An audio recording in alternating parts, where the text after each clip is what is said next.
Ito yung box niya. 2.1 speaker sound system made with USB input, volume knob, SD card. So, wala pala tong Bluetooth.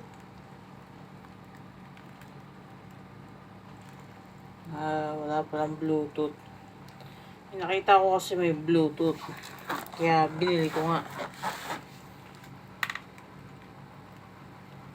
Pero wala pala siyang Bluetooth. Designed in Philippines, assembled in China. So, sa PC ko ito gagamitin. 15 watts lang pala to. Plus 5 watts ng dalawa. So, 15. Tapos yung left and right na 5 watts lang. So, yung harapan. Yun lang nakakabudol. Wala pala kasi siyang Bluetooth. Ito, may Bluetooth. Tignan natin kung legit. Kasi sa harapan wala eh. Hindi naka-indicate sa harap. Tapos may yan. Yan. Wasak.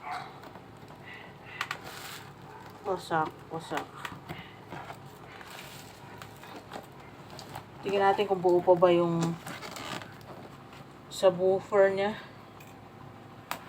Kung nabasag ba. O plastic lang ba siya.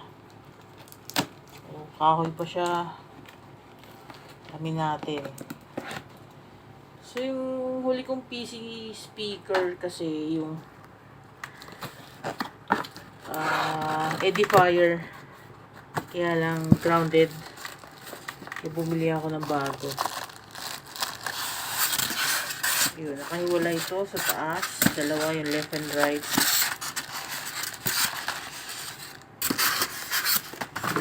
Tapos ito.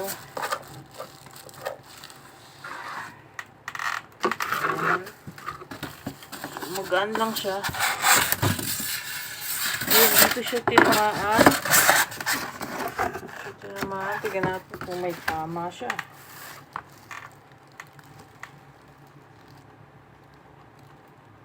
So, mukhang wala naman damage. Tapos,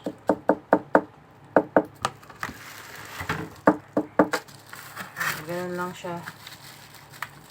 Manipis lang. Hindi katulad na sa previous ko na speaker. Tapos sa ilalim yung kanyang speaker dito. Yung subwoofer niya.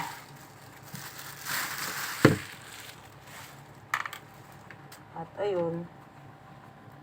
Meron siyang ganyan. Medyo pangit yung dito. Ayun. Nakita nyo?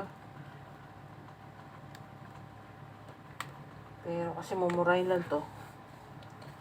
Mainit-init pa. Yung volume. Sagad. Ano nangyari? Ano sa gitna?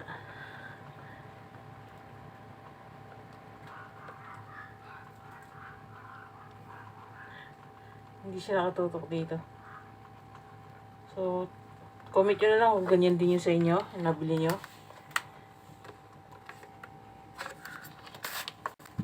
Tapos sa gilid, power,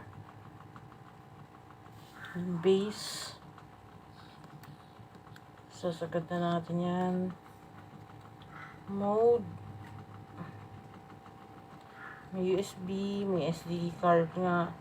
Mode, forward, pause, saka reverse. Ito ata yung next. Ito yung back, pause, play, next. LED switch. Tapos yung switch, yung socket niya, ganito na. Uy, ano nangyari dyan? Tapos yung left and right speaker. Wala pala siyang manual na kasama. Ayun na, doon pala.